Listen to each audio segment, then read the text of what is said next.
The German shepherd tapped twice on the frozen doorway, then stepped back and refused to enter. The former Navy SEAL knew those amber eyes. They belonged to his late wife's missing dog. But instead of running into his arms, the dog watched every door, vehicle, and piece of luggage. 3 years earlier, the veteran had sent him away, believing it was the kindest thing he could do. Now the dog had returned from across the snowy mountain, carrying a fear no one had explained. Before the coming storm, the veteran would have to discover what happened, and learn that protecting someone is not the same as controlling them. Where are you watching from today? Stay with us until the end, and tell us what this story means to you. Please like, share, and subscribe as we work toward welcoming our... By the time Harlan Vance reached Larkspur Notch, the morning sun had turned the mountains white and gold. Snow lay across the roofs in clean, heavy folds. Smoke rose from stone chimneys. The little church near the center of the village stood beneath a pale blue sky, its bell tower bright against the dark firs climbing the slopes behind it. It was the kind of winter morning people put on postcards. Harlan had not come home for the view. The county notice rested folded inside the breast pocket of his green camouflage shirt. The language had been direct: structural deterioration, water damage, partial porch failure, immediate action required. 3 winters without heat or maintenance had done what grief had not managed to do quickly. The pipes had frozen and split. Snowmelt had worked beneath the roof shingles. One corner of the porch had dropped nearly 8 inches. The house had finally become dangerous enough to demand his return. Harlan guided the pickup along the narrow lane, past snow-covered pines, and a mailbox leaning under its own white cap. At 52, he was still broad through the shoulders and solid in the chest, though age and old injuries had changed the way he carried that strength. His left shoulder sat slightly lower than the right. 2 fingers on the same side had begun to numb beneath his glove. He parked near the woods rather than beside the porch. The old habit remained. Never place the vehicle where falling debris could block the way out. His suitcase stayed behind the passenger seat. His tool bag remained in the truck bed beside plywood, warning tape, and a folded ladder. He had come to stabilize the structure, shut down whatever systems remained, hire a local crew, and list the property in spring. Nothing more. The front windows looked blind beneath a film of frost. A strip of roofing hung loose above the kitchen. The porch railing Laurel had painted white now leaned away from the house, one end buried in snow. Harlan stood in the yard for several seconds, listening. No voices, no footsteps inside. Only wind moving through the firs and the faint creak of old wood under weight. He began with the roofline. The snow load was uneven, but not yet critical. The living room wall remained straight. The western corner of the porch was unsafe, though the front section near the door still appeared sound enough for limited use. He marked the damaged area with orange warning tape, then walked around the foundation. The shutoff valve was stiff, but turned after he worked it free with a wrench. Inside the service panel, water staining had reached 2 circuits near the kitchen, so he cut power to that side of the house and tagged the breakers. Work gave his hands a purpose. That was why Harlan trusted it. Wood either held or failed. Pipes leaked or did not. A load could be measured. A route could be cleared. Work did not ask what a man had done with the last 3 years of his life. He carried a shovel toward the porch and began clearing a narrow path to the front door. Halfway through the 3rd pass, he heard snow compress behind the trees. Not the light scatter of a squirrel, not a branch releasing its burden. A deliberate step. Then another. Harlan stopped with the shovel held low. A German shepherd emerged between 2 fir trunks. For 1 second, the animal seemed carved from the winter itself. Black across the back, warm honey along the legs and chest, a fine veil of snow resting over the coat. The dog was leaner than Harlan remembered, but not starved. Older, certainly. Silver had begun to gather around the muzzle. The left ear stood with its familiar outward tilt. On the right shoulder, a narrow crescent of golden fur cut into the dark saddle marking. Harlan's breath left him. Morrow. The dog froze. No bark answered the name. No tail struck the snow. Morrow did not charge across the yard or collapse into the reunion Harlan's heart had already begun to imagine.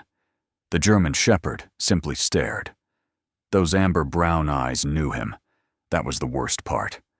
Recognition was there, clear and unmistakable, but it stood behind something else. Calculation. Morrow studied Harlan's hands, the open truck, the path to the road, and the damaged porch. The dog held the head slightly lowered, body balanced to move in more than one direction. Harlan had seen men stand that way before entering rooms they no longer trusted. He lowered the shovel. Morrow advanced 3 steps, stopped, then continued until he reached the front porch. The dog climbed onto the sound sections of the boards, careful to avoid the sagging corner. At the door, Morrow lifted one forepaw. Tap. Tap. 2 quiet touches against the lower frame. Then the dog stepped backward. Harlan felt the old house shift around him, not in its timbers, but in memory. Laurel had taught Morrow that signal years ago. Before entering the room of a veteran who was sleeping, grieving, or struggling through a bad hour, the dog would touch the frame twice and wait to be invited. "Go ahead," Harlan said softly. Morrow did not move. The dog touched the frame again. Tap. Tap. Then backed away farther. Harlan approached one slow step. Morrow's body tightened. The shovel, balanced carelessly against the railing, slipped. Its metal blade struck the porch with a sharp clang. Morrow did not run. That might have been easier to understand. Instead, every muscle in the dog's body locked. The ears flattened. The head lowered. Morrow's eyes snapped first to the open door, then to the truck, then toward the narrow path between the trees. The dog was not deciding whether to attack. Morrow was deciding which exit might remain open. Harlan stood completely still. Something cold moved beneath his ribs. This was not disobedience. It was not age. It was not confusion after a long journey. Morrow was afraid of crossing the doorway. More precisely, the dog was afraid of being taken through it, without being able to leave again. Harlan could have used the old command. Morrow had once responded to his voice, even through wind, engines, and gunfire from distant training grounds. But obedience was not what the dog needed. Harlan placed the shovel flat in the snow. He removed his gloves, though the cold immediately found the numb places in his left hand. Then he sat on the cleared edge of the walkway and turned his body partly away. He did not repeat Morrow's name. He did not pat his thigh. He did not reach. For several minutes, nothing happened. Snow slipped from a pine branch somewhere behind the house. A truck passed far below on the village road. Harlan watched his own breath rise and disappear. He remembered Laurel sitting exactly this way on the kitchen floor years ago, waiting for a frightened rescue dog to decide that a human hand might not be a trap. "You can't order trust," she had told him. At the time, Harlan had replied that he had never tried to. Laurel had given him a look, suggesting she loved him despite the evidence. Harlan rested his bare hand on his knee. Morrow took one step, then another. The dog stopped close enough to smell him but did not touch. Harlan's left fingers had begun to ache from the cold. He ignored them. Morrow lowered the head, breathed against his knuckles, and stayed there. Harlan felt the warmth of that breath before he felt the wet touch of the dog's nose. He did not move. After a long moment, Morrow turned toward the porch. The dog climbed the steps, touched the frame twice, and looked back. Harlan rose but did not follow. Instead, he walked around the side of the porch and entered through the front door from the opposite angle, leaving the doorway clear. Morrow watched him cross the dim living room. Harlan moved away from the entrance. Only then did the German Shepherd step inside. It was not a surrender. It was a decision. Harlan closed neither the door nor the distance between them. He inspected the front room carefully. The ceiling showed no active sag.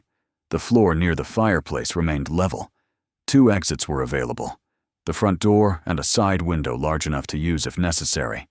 He sealed the worst draft with plastic sheeting, set up a small insulated tent inside the room, and placed a properly vented heater near the old hearth. He checked the carbon monoxide detector twice before turning the unit on. Morrow observed every movement from near the doorway. Harlan found an old enamel bowl in a cabinet, washed it with bottled water, and set it close to the entrance rather than deep inside the room. The dog drank, pausing often to listen. For supper, Harlan warmed a can of beef stew on a camp stove. He rinsed away most of the seasoning from Morrow's portion, broke the meat into smaller pieces, and added warm water. Morrow approached the bowl slowly. The dog ate the beef first, then the potato. Finally, Morrow lifted one piece of carrot between his front teeth, carried it 2 feet away, and placed it on the floor with grave disapproval. Harlan stared at the carrot. A memory came so clearly that it almost felt like a voice from the next room. Morrow is the only dog in New Hampshire who considers vegetables a personal insult. A laugh escaped Harlan before he could stop it. The sound was brief, rough from disuse, but real. Morrow lifted his head. For the first time since entering the yard, the dog's ears came slightly forward. The moment did not heal anything. It did not need to. It simply placed one living sound inside a house that had known only weather for 3 years. Night settled early over the mountain. Harlan spread his sleeping bag inside the small tent, but left its flap open. Morrow refused the folded blanket beside him and chose a place near the front door. The dog lay with the head on the paws, facing the room. Between Morrow and the door sat Harlan's suitcase, which he had finally brought in from the truck to keep the clothes from freezing. Harlan studied the arrangement. "You planning to guard that?" he asked. Morrow's eyes opened. Harlan touched the suitcase latch. The dog rose at once, not toward Harlan, not toward the door. Morrow stared directly at the suitcase. The dog's breathing changed. The head lowered. One forepaw shifted backward as though preparing to retreat. Harlan slowly removed his hand. Morrow remained standing until the metal latch stopped moving. Only then did the dog lie down again. Harlan sat in the dim glow of the heater, listening to the winter press against the damaged house. He had thought Morrow was afraid Harlan would leave. Now he understood something more troubling. The dog was not watching the man. Morrow was watching the luggage. Whatever fear had brought the German Shepherd across the mountain had not begun in this abandoned house. It had arrived with him. Morning came clear and bitter. The storm clouds had moved east during the night, leaving the mountains sharp against a washed blue sky. Snow on the roof flashed beneath the sun, beautiful from a distance and heavy enough to kill a careless man beneath it. Harlan woke before 6. For a few seconds, he did not remember where he was. Then the cold air touched his face. The small heater whispered near the hearth, and he saw Morrow lying beside the front door. The German Shepherd was awake. Morrow's head rested on his paws, but his amber eyes followed Harlan as he sat up. The suitcase remained between them. Harlan reached for his boots instead.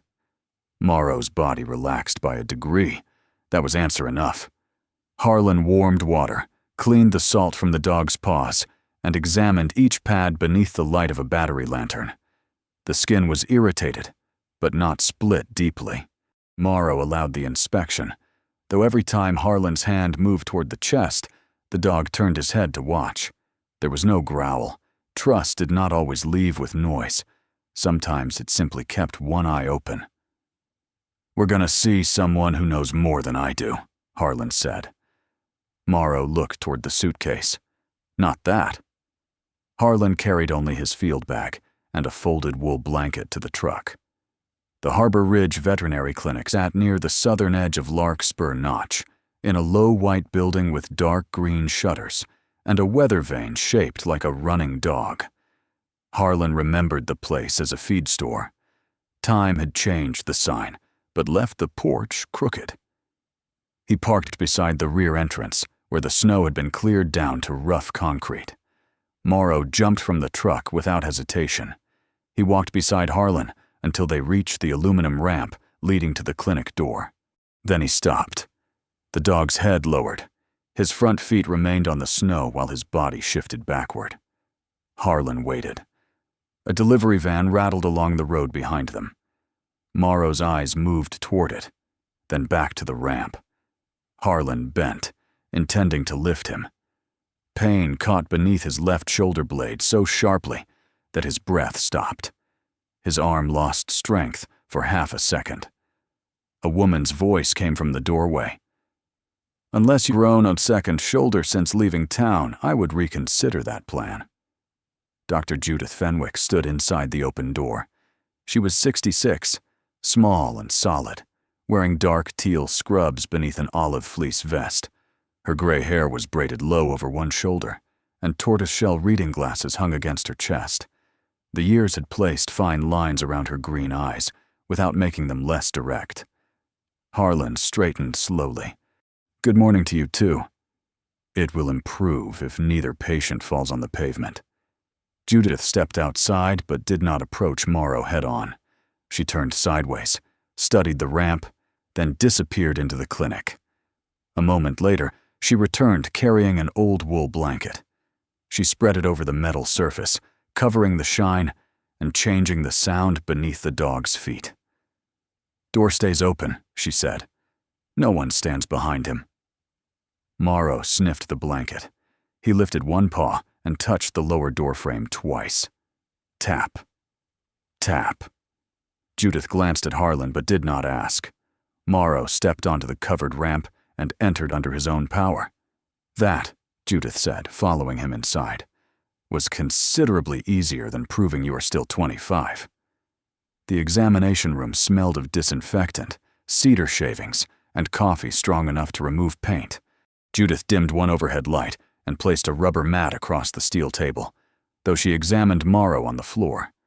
She began at a distance, breathing, posture, eye movement, weight distribution. Only after Morrow sniffed the back of her hand did she touch his shoulder. Harlan stood near the wall, arms folded loosely. He had spent years reading terrain, machinery, crowds, and men who claimed they were calm. Watching Judith work reminded him that expertise often looked less dramatic than people expected. It asked before it acted. Morrow's weight was slightly low, but not dangerously so. His coat had been brushed within recent weeks. His teeth were clean for his age. There were no untreated wounds, no broken bones, and no pattern of injuries suggesting repeated violence. The relief Harlan felt was immediate. The disappointment beneath it shamed him. A clear act of cruelty would have given his anger somewhere simple to stand. The truth appearing in front of him was quieter and harder to name. Judith checked the pause. "Surface irritation," she said. "Snow, road salt, distance. Painful, but not serious." She moved to the chest and separated the thick fur with both hands. Morrow's breathing changed. His head turned sharply toward her. Judith stopped. "All right," she said to the dog, not to Harlan. "You keep the right to object." She waited until Morrow's jaw loosened, then continued more slowly. A faint band of compressed fur crossed the lower chest and passed behind the front legs. Beneath it, the skin was reddened in 2 places. Judith sat back on her heels. "This is not from a normal walking harness." "What is it from?" "Most likely a restraint strap, the kind someone might use to secure a crate or prevent movement inside a vehicle." She looked at Harlan. Used correctly, restraints save lives. Used carelessly, they frighten an animal and place pressure where it does not belong. Morrow moved closer to Harlan's boots, not hiding, choosing a known position. Judith collected several grains of pale blue material caught deep in the fur between his toes. She placed them on a white examination pad and crushed one beneath a metal instrument. "Industrial ice melt," she said. "Not the sand mixture the village uses on residential roads. Granite Hearth uses blue salt around its service entrance." Judith raised one eyebrow. "You remember that after 3 years?" Laurel complained it stained Morrow's paws. The name settled between them. Judith had known Laurel. Most people in Larkspur Notch had. But she offered no soft expression and no ceremonial silence. She simply returned to the evidence. "The paw irritation is recent. The coat is dry beneath the outer layer. He has not been living outside for days." She checked Morrow's temperature and hydration. 12 hours, perhaps 18, depending on how much shelter he found. Harlan pictured the route. The old ski trail began behind Granite Hearth, crossed a saddle between 2 ridges, then descended through state forest toward his property. Laurel had walked it with Morrow during veterans' outdoor programs. In warmer months, the path was easy. In winter, it demanded memory, endurance, and a reason to keep moving. Morrow had not wandered randomly into the mountains. He had chosen a destination. Harlan had allowed himself, for one night, to believe the dog had somehow known he was coming home. The truth was less miraculous. Morrow had returned to the last place that still smelled, in memory, if not in fact, like Laurel. Harlan looked away toward the frosted window. Perhaps God did not always arrange reunions as neatly as people wanted. Perhaps grace sometimes arrived through 2 wounded creatures, choosing the same ruined shelter for different reasons. Judith finished her notes. He was fed. He received veterinary care. Someone brushed him. Whatever happened, neglect of his basic physical needs is not the first explanation. But he ran across a mountain.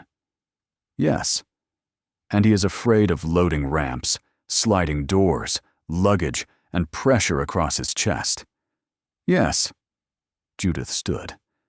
A body can be cared for while the will inside it is being ignored. The sentence did not accuse anyone directly. That made it harder to dismiss. Harlan called Granite Hearth from the examination room.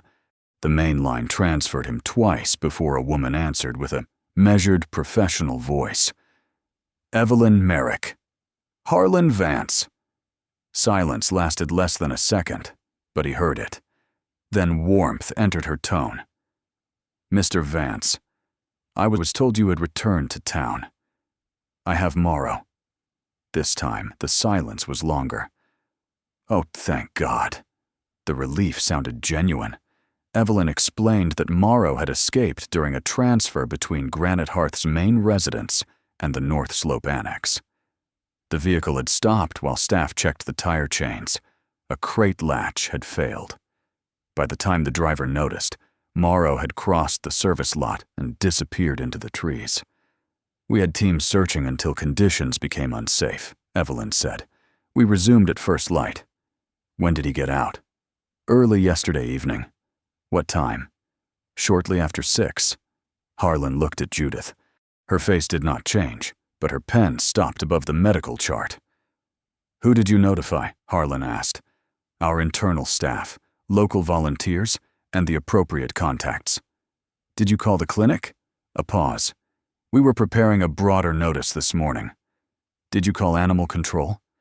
"The village does not maintain a full-time animal control office." "That was not my question." Evelyn's tone remained calm. "No. Not yet. Did you call me?" "We did not know you were back in the area.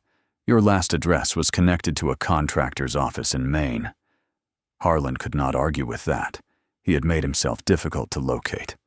Evelyn continued carefully.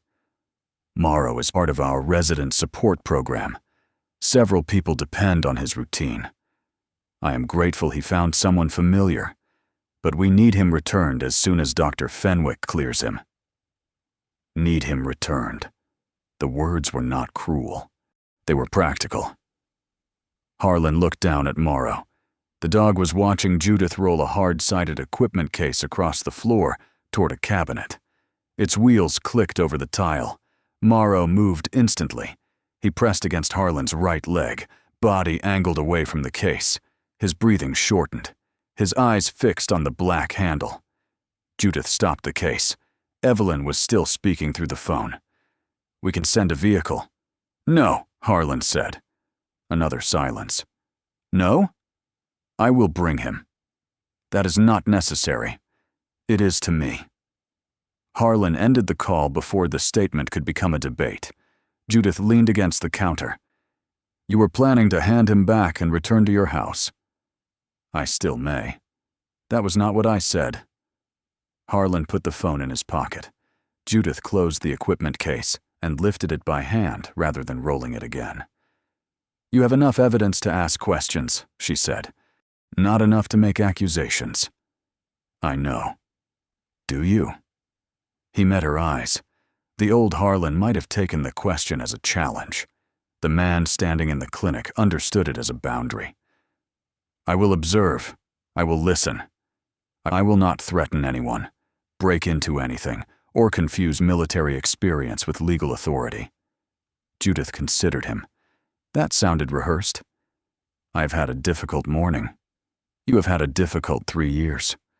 She wrote a treatment plan for Morrow's paws, recommended rest, and cleared him for a short vehicle ride with conditions. No crate, no improper restraint, and no forced loading.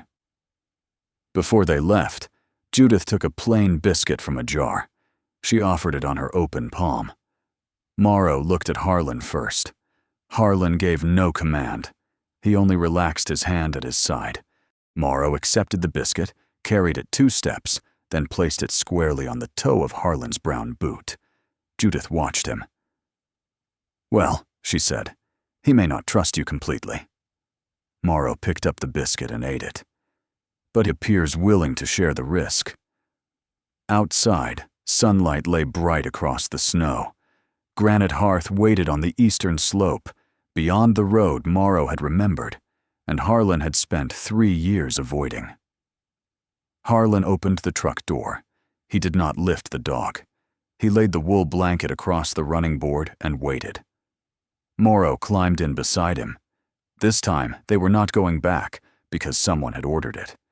They were going because Harlan had finally decided to see the place where he had left part of his life and ask what at Granite Hearth appeared through the firs like an old mountain lodge that had learned a second purpose. The main building stood on the eastern slope above Larkspur Notch. 3 stories of gray stone, dark timber, and broad windows catching the winter sun. A covered walkway connected it to a newer wing. The old ski lift station remained farther uphill, its rusted wheel half buried in snow. Harlan parked near the main entrance. For several seconds, Morrow remained seated in the passenger seat. The dog had ridden quietly from Judith's clinic, neither sleeping nor watching the road. Now his ears moved forward, his nose lifted toward the cracked window. He knew the place. Harlan opened the door and laid the wool blanket across the running board. Morrow climbed down without hesitation. The fear he had shown at the clinic ramp was gone, replaced by a focused alertness that made him seem younger. Before Harlan reached for the leash, Morrow looked toward the glass doors. Not at Harlan, at the building. That small distinction stayed with him. Inside, Granite Hearth smelled of coffee, floor wax, cedar garland, and something warm baking farther down the hall. The lobby had been designed to feel less like an institution than a mountain hotel. Framed photographs of veterans hung beside watercolor landscapes. Wide corridors allowed wheelchairs to pass comfortably.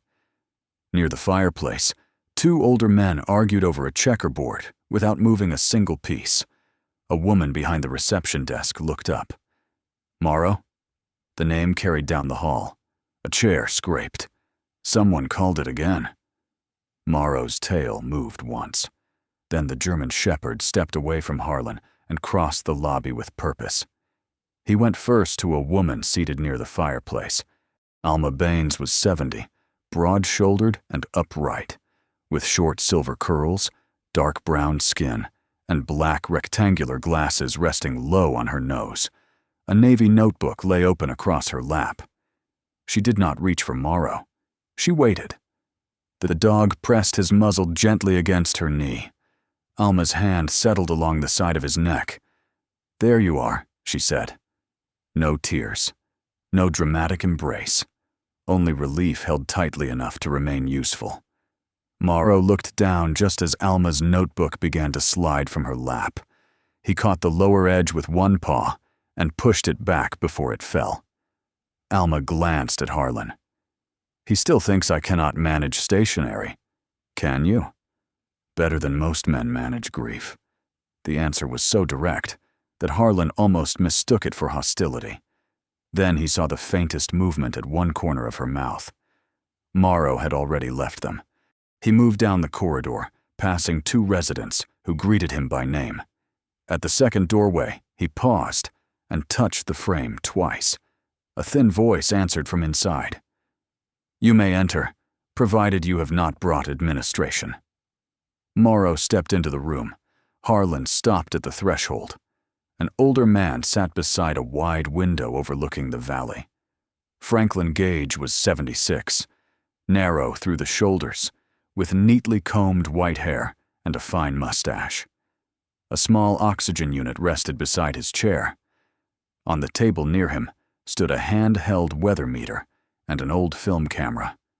One slipper lay in the middle of the floor. Morrow picked it up carefully and placed it beside Franklin's other foot. Franklin looked over the top of his glasses. "I put that there to test workplace vigilance." Morrow sat. "You passed," Franklin told him. "Mr. Vance appears undecided." Harlan had not introduced himself. Franklin noticed the question in his face. "Laurel kept a photograph of you on her desk," he said. "You had less gray and looked more certain of things. That photograph was inaccurate. Most photographs are." Franklin reached down and rested 2 fingers against Morrow's shoulder. The dog leaned toward him with an ease Harlan had not seen since returning home. It should have comforted him. Instead, something inside him tightened. Morrow had not spent 3 empty years waiting to be reclaimed. He had learned hallways, routines, voices, and needs that had nothing to do with Harlan. The realization carried no accusation. That made it heavier. In the dining room, a silver-haired resident struggled to steady a coffee cup with one trembling hand. Morrow approached from the side and sat close enough for the man to rest his free hand against the dog's shoulder. The cup stopped rattling against its saucer. No one praised Morrow. No one announced what he had done. The room simply continued around them. Harlan understood then that the dog's work here was woven into ordinary life. Morrow did not perform miracles. He made certain moments easier to survive. A woman entered from the administrative corridor. Evelyn Merrick was 61, slender and composed, wearing a slate blue blazer over a cream turtleneck. Her chestnut hair, threaded with silver, was gathered in a low twist. A small enamel pin shaped like a mountain rested near her left collar. Her face showed real relief when she saw Morrow. She crouched several feet away. "Hello, old friend." Morrow looked at her, but did not move closer. Evelyn accepted the distance without comment and rose. "Mr. Vance, thank you for bringing him back." "I brought him here," Harlan said. "I have not decided what happens next." Alma closed her notebook. Evelyn's expression remained professional, though her fingers smoothed the edge of a folder she carried. "Of course, we should speak privately." "Anything concerning Morrow can be said in front of the residents who work with him," Alma replied. Evelyn looked toward her. "This includes medical details. Then we can leave those to Dr. Fenwick." The exchange was controlled, familiar, and older than Harlan's arrival. Granite Hearth, Evelyn explained, was a residential and rehabilitation community for older veterans. It provided assisted living, medication support, light physical rehabilitation, community programs, and coordination with regional hospitals when more advanced care was needed. "We are not a psychiatric hospital," she said. "We do not detain anyone." Then why was Morrow being transported? Evelyn led them toward a quieter sitting room, but left the door open. "The main building has been undergoing repairs. We temporarily moved several activities to North Slope Annex. Morrow was scheduled to spend part of the week there." "Inside a crate?" "For vehicle safety." With a restraint that left pressure marks. Her eyes changed slightly. "I have not seen Dr. Fenwick's report." "You will." Evelyn did not become defensive. She folded her hands. "If improper equipment was used, I will address it. But I don't want one mistake to erase 3 years of good care." That was a reasonable statement. Harlan disliked how reasonable it sounded. Before he could respond, a 3-note chime rang from the service corridor. Morrow's reaction was immediate. The dog stepped backward until his hip touched the wall. His ears flattened.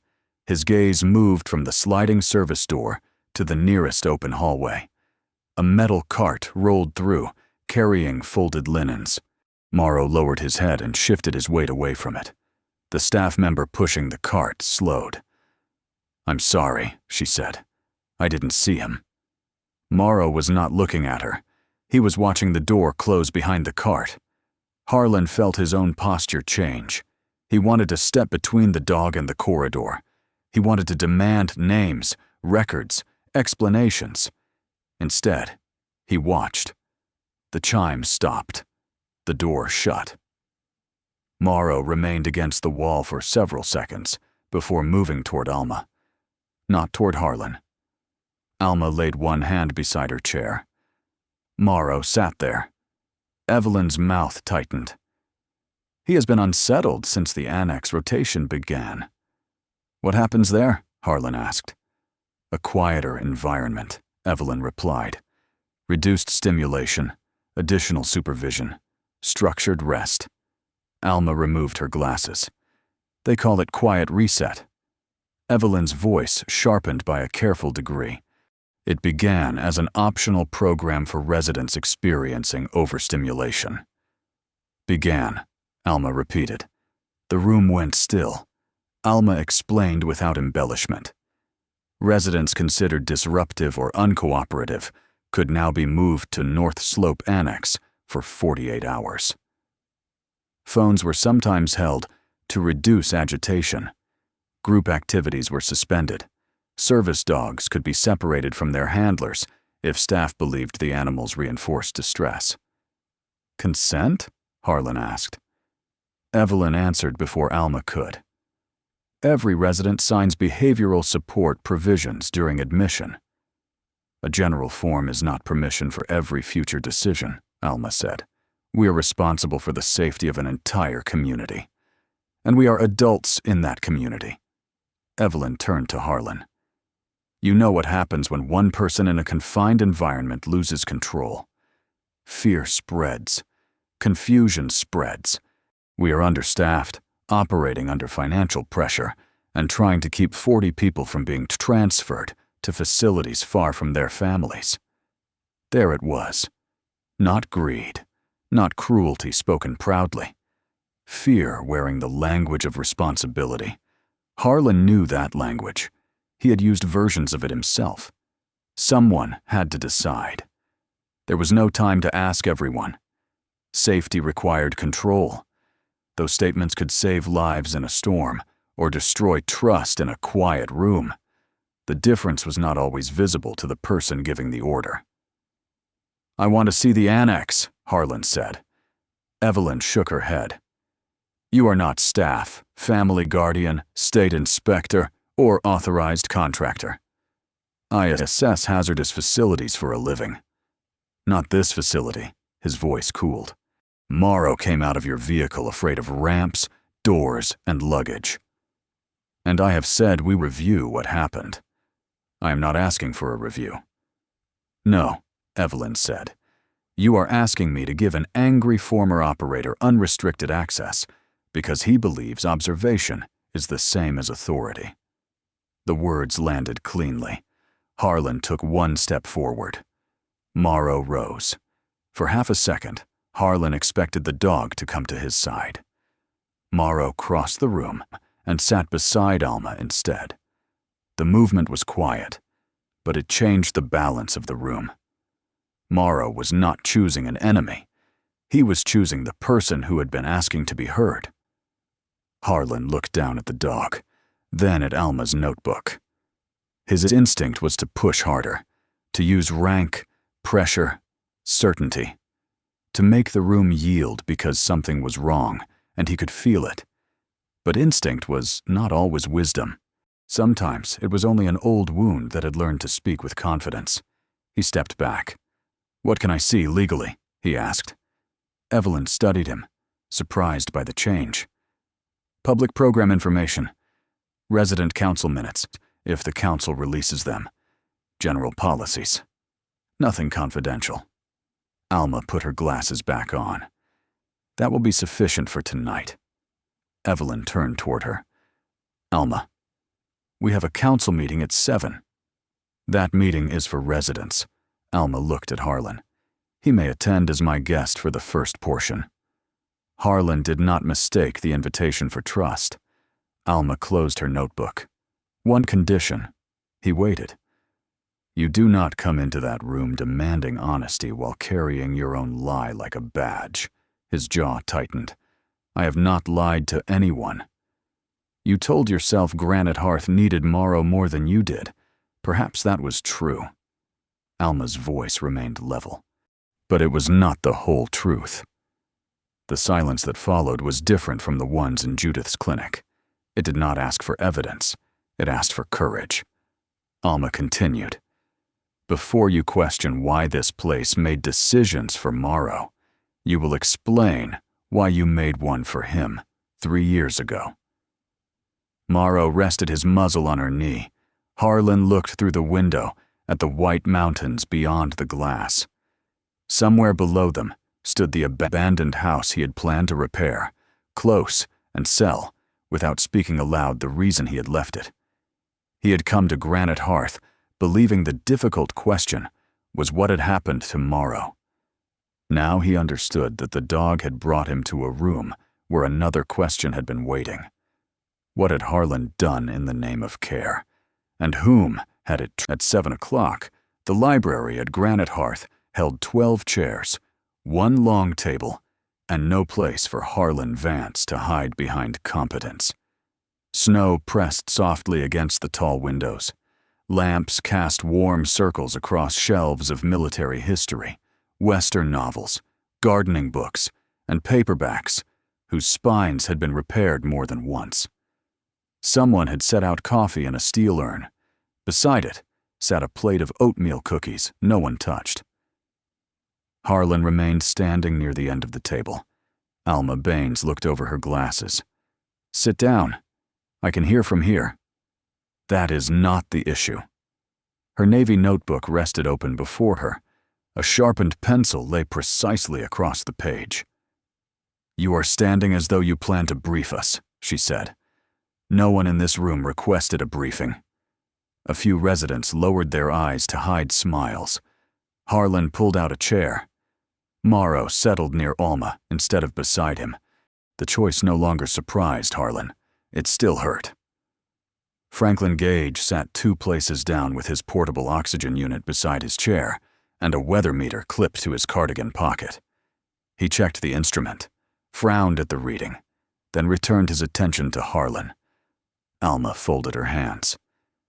"You asked us to explain what happened here." "I did." "Then begin by explaining what happened at your house 3 years ago." Harlan had faced armed men with less difficulty than he faced that quiet table. No one interrupted him. That was the mercy and the burden of the room. He looked at Morrow. After Laurel died, the dog had slept outside the bedroom every night. Not on the bed, not even inside the room. Morrow had simply remained at the threshold, head on his paws, waiting for a woman who would never again call him in. Harlan had begun sleeping on the couch, then in the workshop, then not at the house at all. I told myself Morrow needed useful work, he said. Laurel trusted this place. The residents knew him. I thought he would have structure here. That may all be true, Alma said. It was. Truth can still be incomplete. Harlan pressed his thumb against the side of his forefinger. The complete truth is that I could not live in the same house with a dog who kept waiting for her. The room remained still. Morrow remembered Laurel without becoming useless, Harlan continued. I did not know how to do that, so I gave him to people who could. Franklin's voice was gentle but unsoftened. And then you left. Yes. For 3 years. Yes. The word cost more the second time. Harlan had expected anger. What came instead was worse. Several older men and women nodding as if they recognized the shape of his failure, because they had carried versions of their own. Alma wrote one line in her notebook. A confession does not repair a consequence, she said. But at least now the consequence has the correct owner.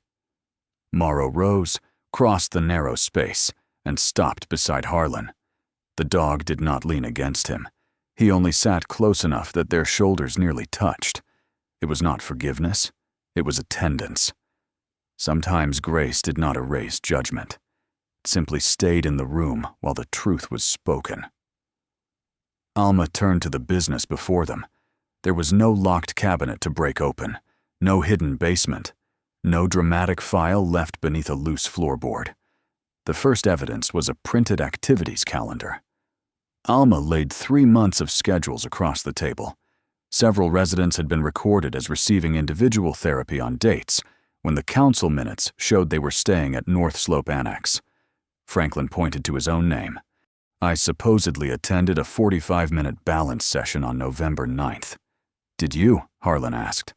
I spent November 9th at the annex watching a heating vent produce less warmth than a disappointed toaster. A few people laughed. Franklin did not. I remember because the Patriots lost. The soup was cold, and they had taken my phone. Alma slid forward an admission form.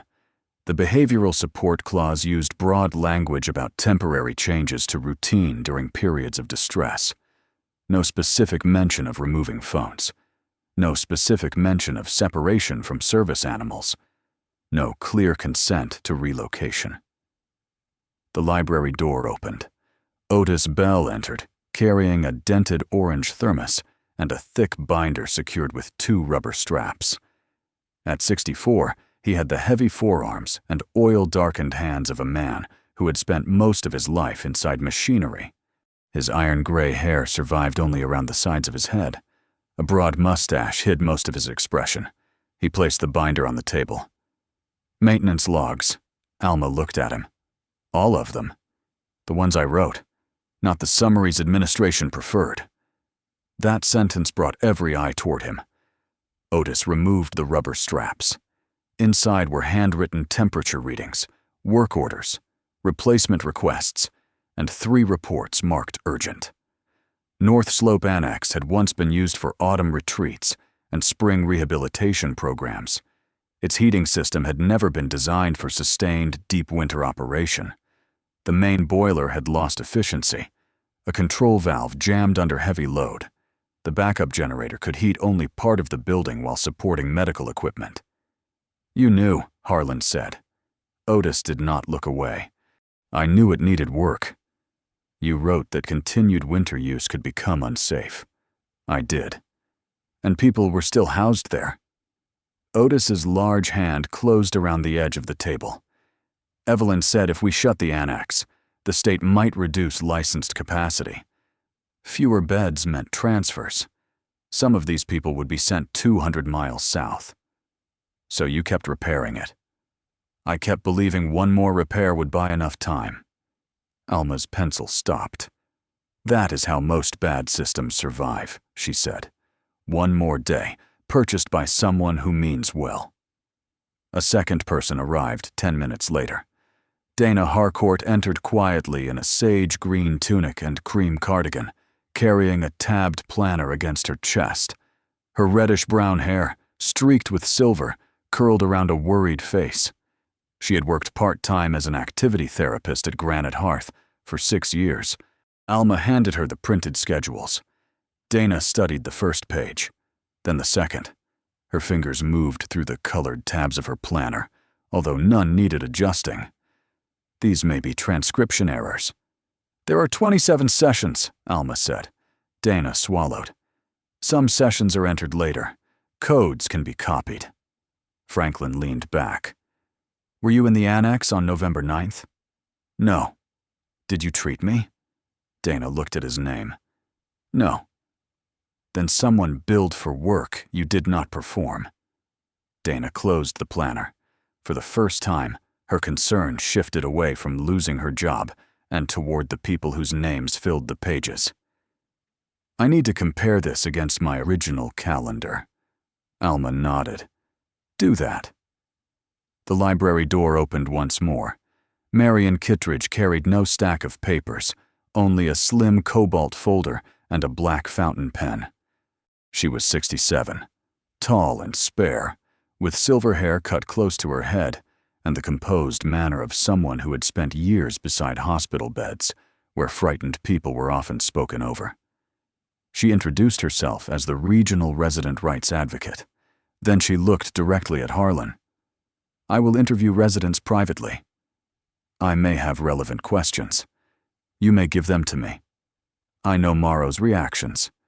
You also have a personal grievance and an unresolved ownership question. Her tone held no insult, only a boundary. You will not be present while residents give statements. Harlan felt the old resistance rise. Information mattered. Context mattered.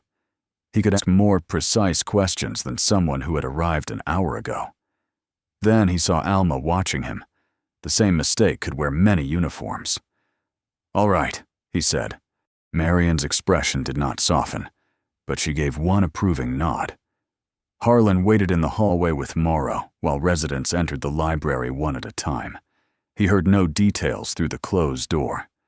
Marion had positioned the chairs far enough inside to protect privacy. Morrow walked between the library and Franklin's room, checking familiar routines. When a medication cart passed, the dog watched but did not retreat.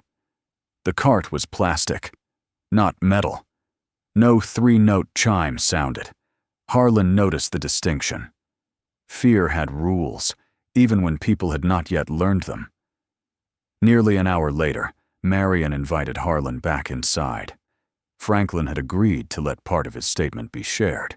He had signed a quiet reset consent form after being told that refusal could create a compliance problem for Granite Hearth. A staff member warned that reduced funding might force residents into larger facilities, far from Larkspur Notch. I signed because I thought I was protecting everyone else, Franklin said. That is not free consent, Marion replied. That is pressure attached to a threat.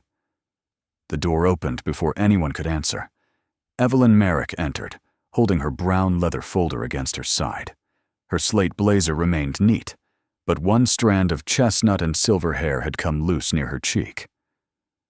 I understand an advocate has been called. A resident contacted me, Marion said. Evelyn looked at the schedules, the maintenance binder, and Dana's planner. This is becoming unnecessarily adversarial. Alma met her gaze. It became adversarial when our choices became administrative inconveniences. Evelyn remained composed. Quiet reset, she said, had been created to protect residents during periods of severe anxiety, conflict, or overstimulation. Staffing shortages had forced the program to evolve. Billing discrepancies were likely documentation errors. North Slope Annex required maintenance, but it was not a dangerous building. Otis opened his binder. I would not say that tonight. Evelyn turned toward him. What changed? Franklin had already removed his weather meter. He stared at its small screen. Pressure is falling faster than the morning report predicted. A television mounted in the corner displayed the regional forecast without sound. The weather map had changed. A band of dark blue covered the mountains, followed by a sharp line of Arctic air. Marion increased the volume. The meteorologist warned that the storm had accelerated. Heavy snow would begin before midnight. Wind would intensify before dawn. The mountain pass could become impassable within 18 hours. Otis flipped through his latest readings. "How many residents are at the annex?" Marion asked. Evelyn hesitated. 11. Medical needs? 2 use supplemental oxygen during exertion. 4 require medication on fixed schedules. 1 uses a power chair. Otis studied the forecast, then the boiler log. If the temperature falls as predicted, the main system may not hold through the night. May not? Evelyn asked. The valve has been sticking more often. The generator cannot carry the medical load in full heat. For the first time, Evelyn's professional calm gave way to something visible. Not guilt. Fear. Marion took out her phone. "I am notifying the state licensing office and town emergency management." Evelyn stepped forward. "Give us time to assess internally." "No." The answer was quiet and final. "This is no longer an internal matter." Marion made the calls while everyone listened. The problem had crossed a line.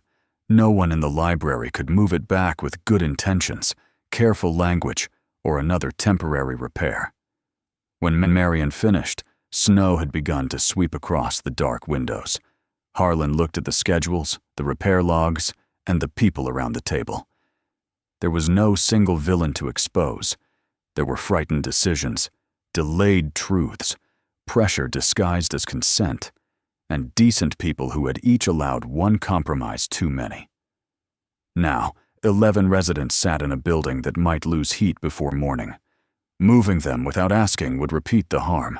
Leaving them there would risk something worse. Morrow walked to the library entrance. Tap. Tap. The dog stepped back and waited. For the first time that evening, no one hurried through the doorway. They had less than 18 hours to protect 11 people without treating any of them like cargo. The first emergency vehicle reached Granite Hearth at 8:17 that evening. Its tires pushed through fresh snow beneath the covered entrance.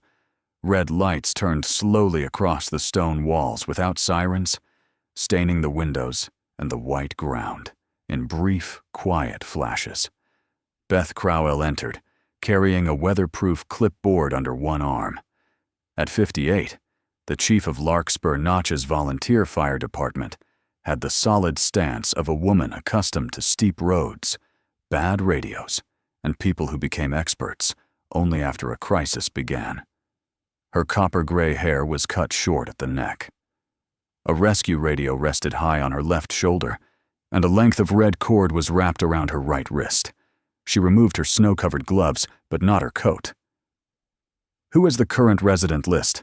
Alma raised her notebook. "Who has medical transportation requirements?" Marion lifted a folder. "Who knows the annex systems?" Otis stood beside the maintenance binder. Beth nodded once. "Good. Then we begin with facts." Harlan had already drawn the mountain road on a whiteboard. He marked the narrow bridge, 2 steep turns, the plowed turnout near the old ski station, and the section where crosswinds usually buried the eastbound lane. Beth studied it. "You know the route." "I have worked winter movement plans." "I know who you were." Her eyes remained on the map. "I also know who carries legal responsibility tonight." "You do." "That is correct." There was no challenge in her voice, only a boundary placed where everyone could see it. "You may advise on route hazards, convoy spacing, turnaround points, and lost communications procedures," Beth said. "You do not decide who moves, when they move, or whether a vehicle is safe to launch." Harlan felt the old resistance rise and settle. "Understood." Beth handed him a marker. "Then be useful." Within 10 minutes, Harlan had built the first version of the plan. Medical transport first. Residents divided by mobility. Fixed departure windows. Medication packed separately by staff. Personal belongings limited to 1 bag each. Residents unwilling to move would be reassessed when vehicles arrived. He wrote quickly, organizing uncertainty into columns.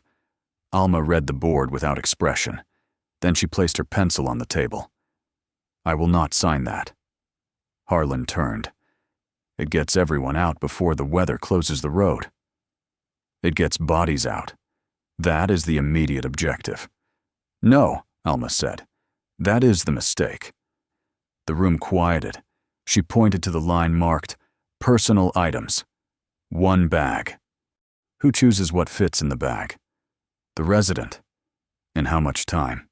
20 minutes. "Who decides whether a service dog takes the place of medical equipment?" "No one said that." "You separated animals, medicine, and people into different columns. For transport efficiency." Alma's gaze hardened. Quiet reset began with the same sentence. "This is the safest thing for everyone." Harlan looked back at the whiteboard. The plan was clean, efficient, familiar. It was also built around moving categories, not human beings. Beth folded her arms. "She has a point. We have 18 hours at most. Then build a better plan faster." Harlan erased the board. The second plan began with names. Marion sat with each resident or authorized representative and explained the available choices.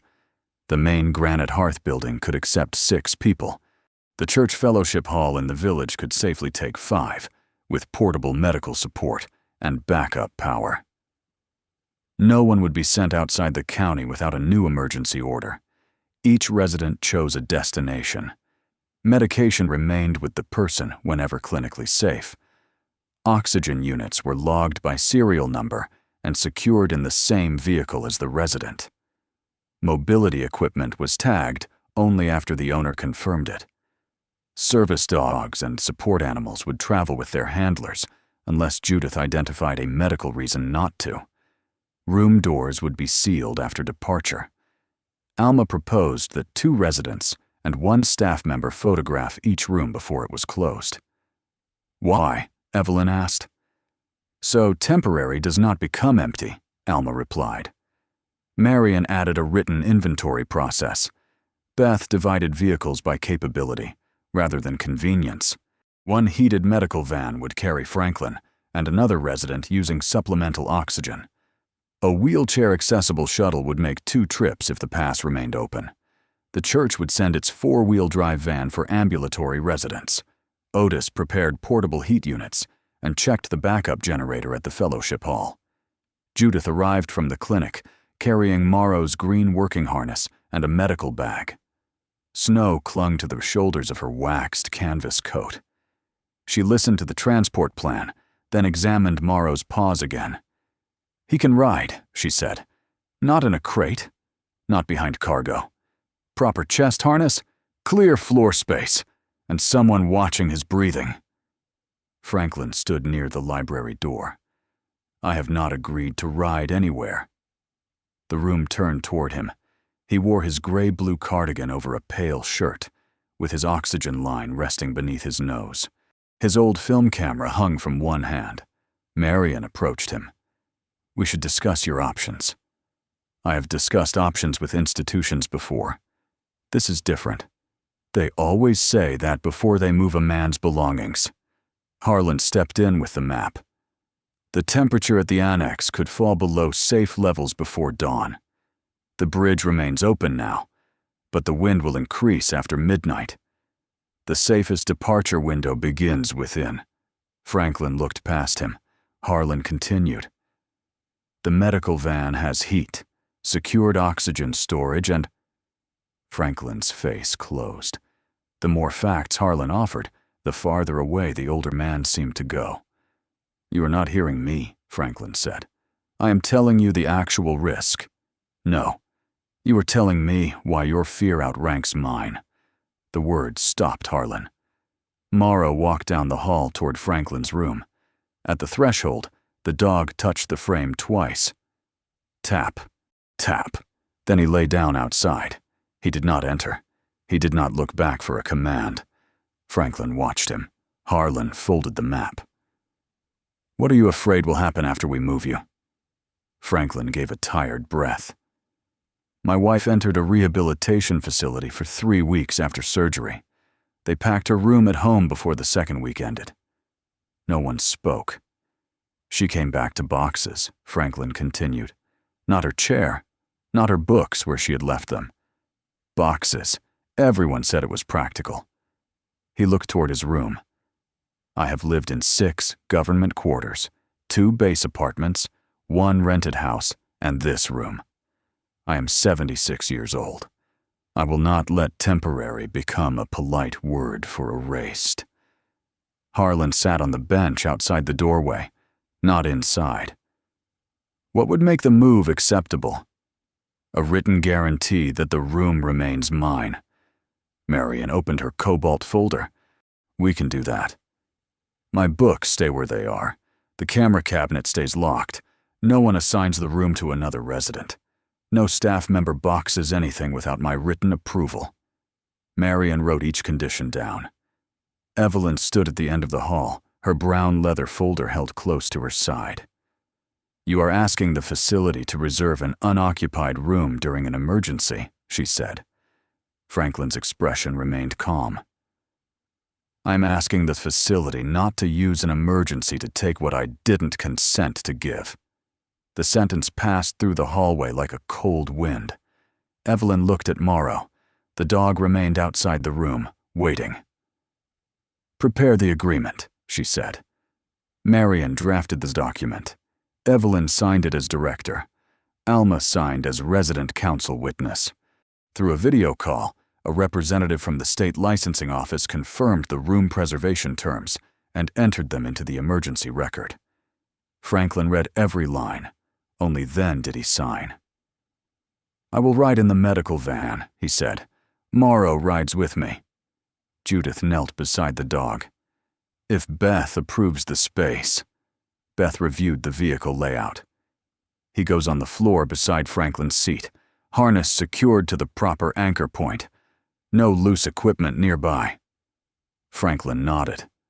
That is acceptable.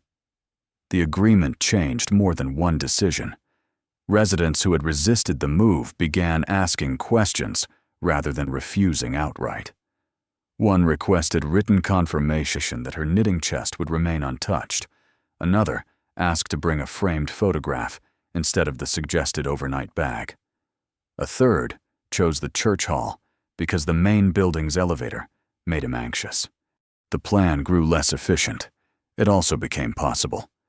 Near the library table, Dana Harcourt stood with her tabbed planner pressed against her chest. She had watched Marion explain each form without rushing anyone. She had watched Beth alter a vehicle assignment when a resident objected. She had watched Harlan stop arguing long enough to hear what Franklin feared. Dana opened her planner. I brought the original schedules. Evelyn turned. Dana, this is not the time. It may be the only time I stop telling myself that. She handed the planner to Marion. Inside were handwritten appointments, canceled sessions, travel days, and staff absences. They did not match the therapy records Granite Hearth had submitted. Marion compared 3 dates, then 5. This is systematic.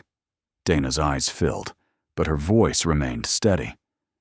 My name was used on sessions I did not conduct.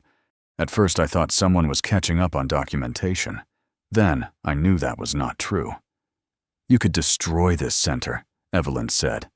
Dana flinched. I know. 40 residents depend on us. I know that too. Evelyn looked around the room as if appealing to everyone at once. We kept programs funded. We kept beds open. We prevented transfers. Every decision was made to preserve this place. Marion closed the planner. Keeping a building open is not the same as protecting the people inside it. Before Evelyn could answer, Otis's radio crackled. His face changed. He listened, asked the maintenance worker to repeat the reading, then reached for his coat. The main control valve at North Slope has jammed fully closed. Beth checked the time. Can you reopen it? Maybe manually. Maybe not before the temperature drops. How fast? The annex is already losing heat. Snow struck the windows harder now. Beth looked at the board, where 11 names had replaced categories and numbers. "New departure deadline," she said. 6 hours. The room moved at once. Chairs scraped. Radios came alive. Marion gathered the signed agreements. Judith fitted Morrow's harness. Alma tore the original transport plan from the whiteboard and folded it once before placing it in her notebook. Harlan watched her. "Keeping that?" "Yes." "Why?" "To remember how easily a good man can make an efficient mistake." Then she handed him a clean sheet of paper. "Now, help us carry out the better one." Wind drove the snow sideways across North Slope Annex as the first medical van pulled beneath the entrance canopy. Its headlights cut 2 pale tunnels through the storm. Beyond them, the mountain had disappeared. Beth Crowell stood near the open doors with a radio at her shoulder and a laminated checklist in one gloved hand. Snow collected along the brim of her rescue hood, but her voice remained level. "No vehicle moves until the driver, medical lead, and resident confirmed the same name." No one argued. The annex had already begun to cool. Breath did not yet show indoors, but the radiators along the outer wall had gone quiet, and the air carried that thin, metallic chill buildings developed before people admitted the heat was failing. Harlan worked from a folding table in the lobby.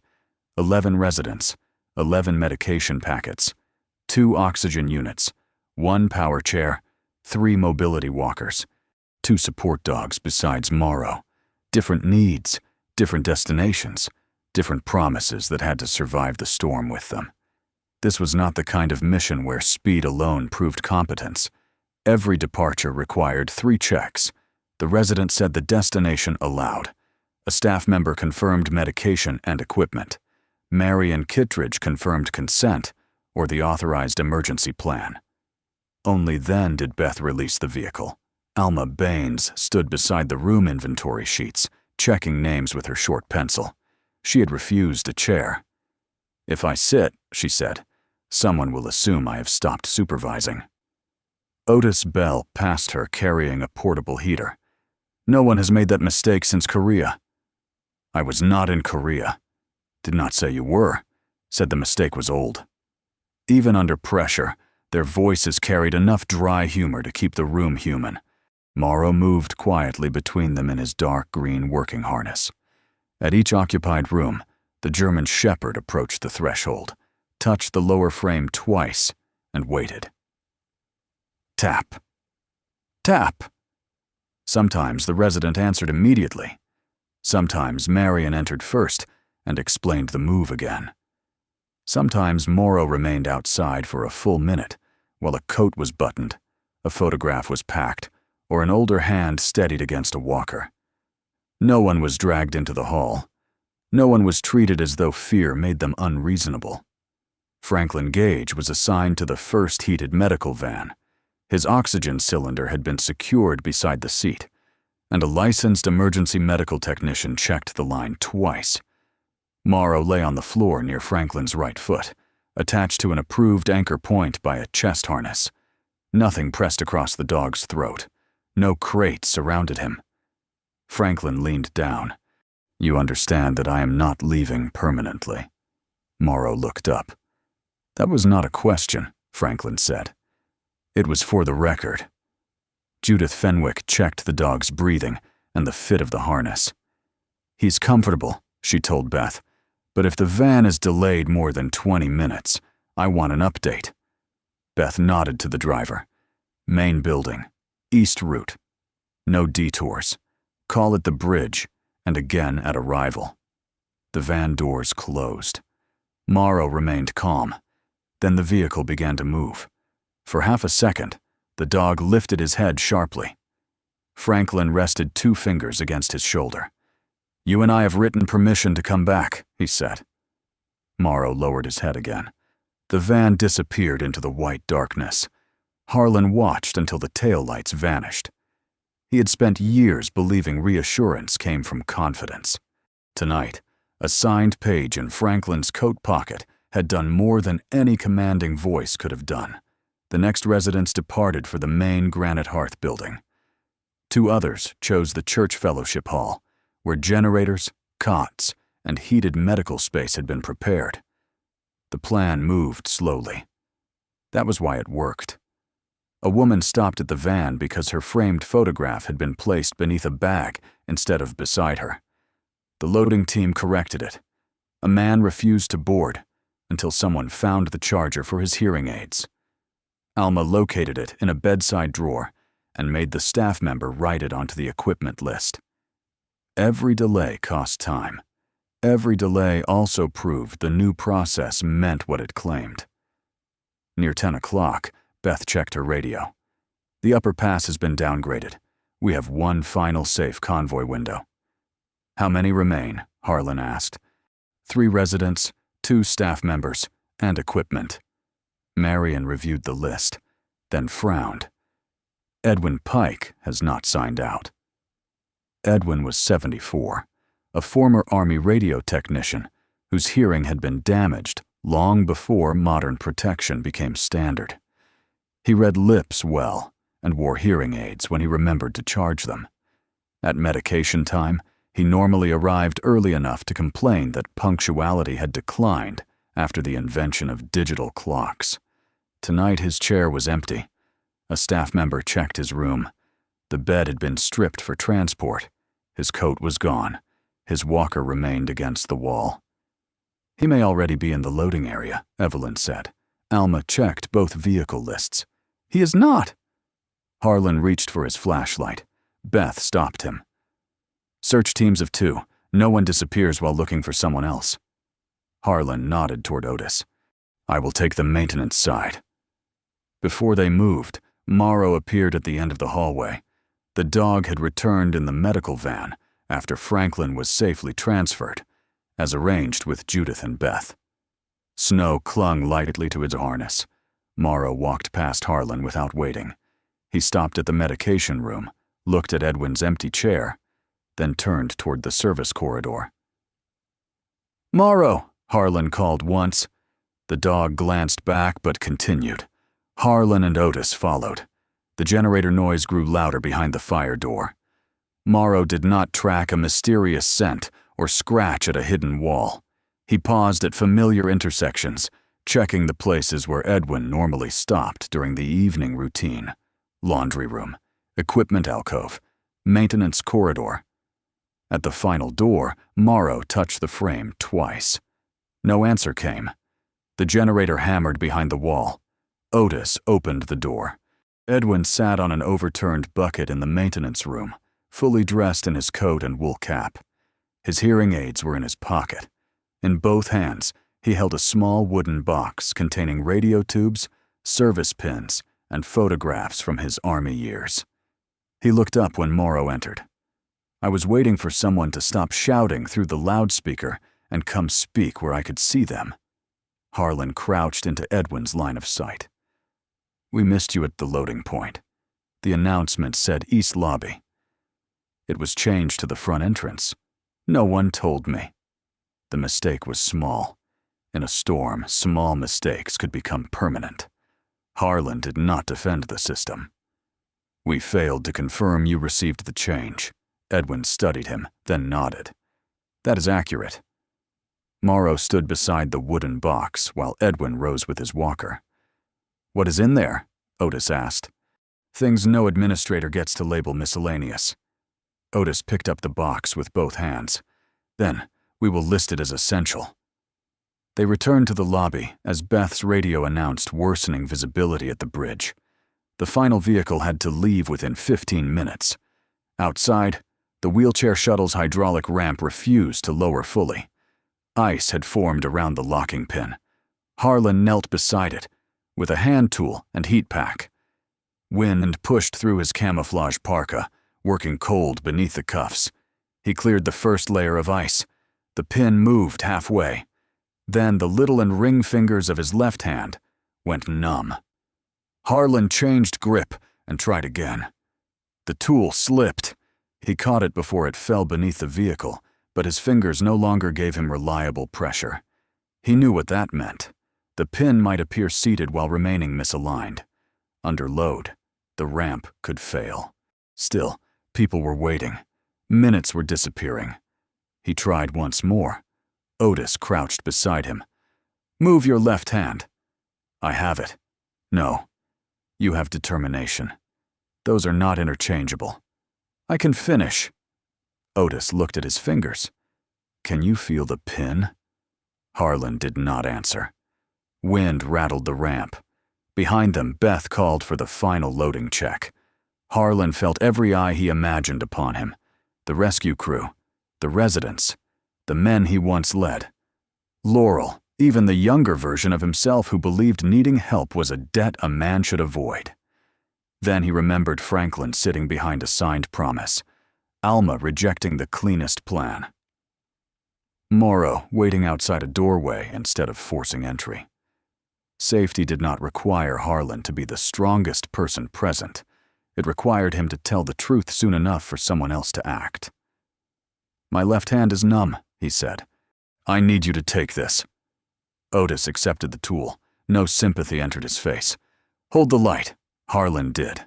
Otis reset the pin, cleared the lower hinge, and tested the ramp twice under load. The repair took 4 minutes. The shuttle was ready. Inside the annex, Evelyn stood beside Marion with her leather folder open.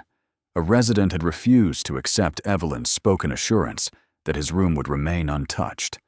The same man agreed to leave when Marion showed him the signed inventory, the photographs, and the state confirmation number. Evelyn watched the difference. For years, people had trusted her voice. Now they trusted the paper because her voice had been used too often to make uncertainty sound settled. Dana's original schedules rested on the table. Otis's warnings lay beside them. Alma's council minutes completed the pattern. Evelyn removed the mountain-shaped pin from her blazer and placed it on top of the folder. Then she connected her laptop to the state licensing portal. She uploaded the delayed maintenance reports, the corrected therapy schedules, the names of every resident placed under quiet reset, the internal instructions authorizing temporary phone restrictions and separation from support animals. Marion watched each file transfer. "You understand this triggers an immediate administrative suspension," she said. "Yes. You will no longer direct operations tonight." Evelyn looked through the lobby windows at the snow and the waiting vehicles. "I stopped protecting this place when I made people afraid to tell me no." She submitted the final document. The authority she had spent years trying to preserve, left with a single click. The final shuttle departed 3 minutes before Beth closed the upper route. 11 residents reached either the main Granite Hearth building or the church fellowship hall.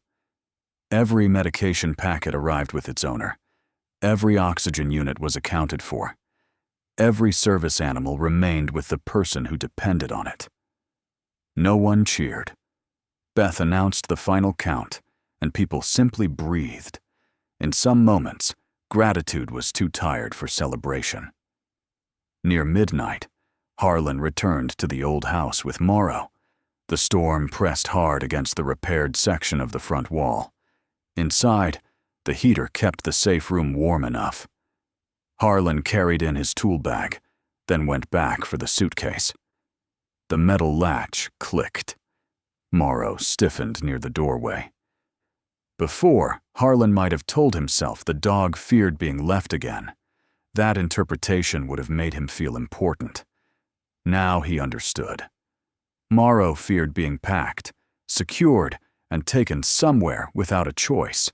Harlan set the suitcase on the floor. He opened it. One shirt at a time, he removed the clothes and hung them from a temporary rail he had fixed along the safe wall. He placed his socks in an empty wooden crate and folded his spare trousers beside the sleeping tent. Morrow watched until the suitcase was empty. Harlan left it open. "This is not forever," he said quietly. The dog came closer. "But I am not leaving in the morning." Morrow lay down beside the empty case rather than in front of it.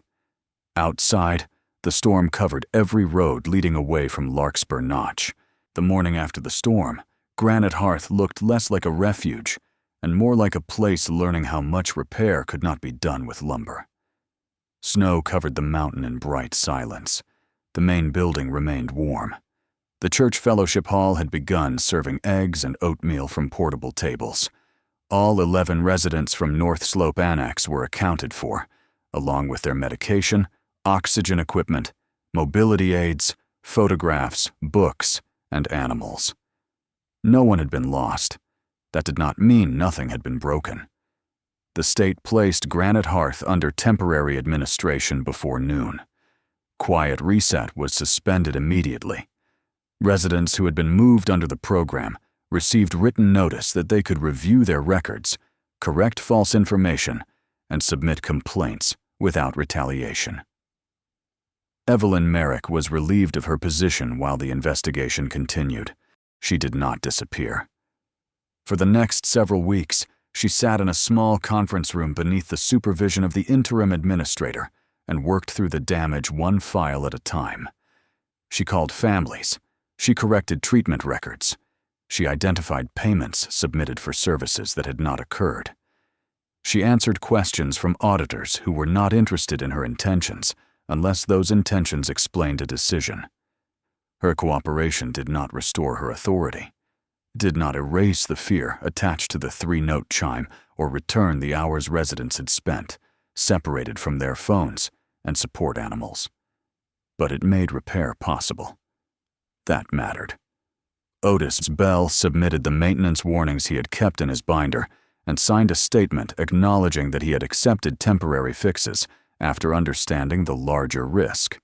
Dinah Harcourt turned over her original schedules and met with every resident whose name had been attached to work she had not performed. The board of directors came under review as well. Funding pressure had not been invented by Evelyn. Several board members had approved winter use of the annex without asking enough questions, because fewer beds would have meant less revenue and difficult transfers. At the first resident council meetings after the storm, someone suggested that Evelyn had caused the entire failure. Alma Baines set down her pencil. "No," she said.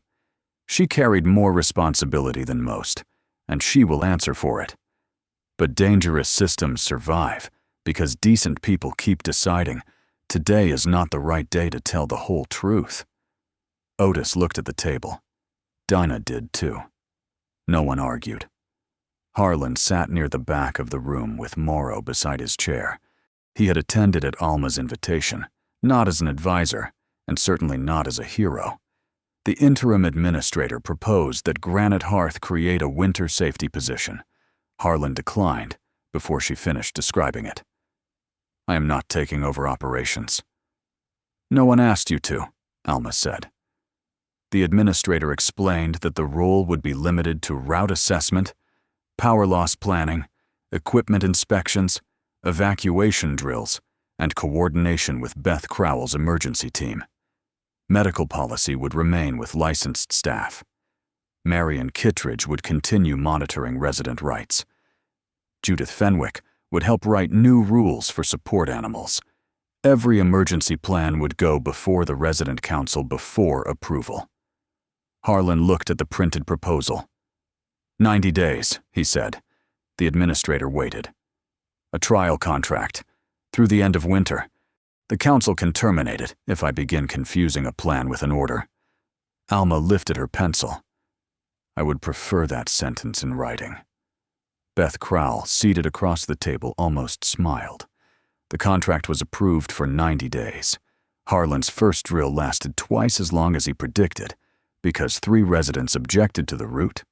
One wanted the assembly point, moved away from the kitchen exhaust, and Franklin Gage refused to approve any plan using the phrase temporary relocation, without defining exactly when a person could return. Harlan changed the language. Then he changed the route. The second drill went better. Not faster. Better. Morrow's future required a separate process. 3 years earlier, Harlan had legally transferred ownership to Granite Hearth. Regret did not reverse a signed document, and affection did not make him the automatic answer. Judith examined Morrow twice over the following month.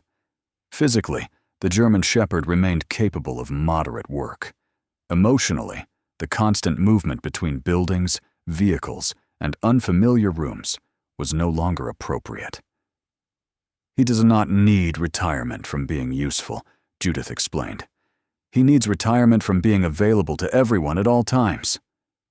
The resident council petitioned for Morrow to enter a 90-day foster placement with Harlan. The interim administrator approved it under specific conditions. Harlan had to maintain a stable residence. Morrow could not be taken from contract site to contract site. Judith would monitor the dog's adjustment. Granite Hearth residents could request scheduled visits, but Morrow would not be compelled to attend if his behavior showed stress. Franklin read the agreement twice. Then he added a handwritten line. "Morrow retains the right to dislike carrots in any location." Judith signed beneath it as a witness. For the first few weeks, Harlan measured progress in ordinary things. Morrow began sleeping farther from the front door. He stopped standing whenever Harlan touched the empty suitcase. He entered the truck without the wool blanket, though Harlan kept it folded behind the seat.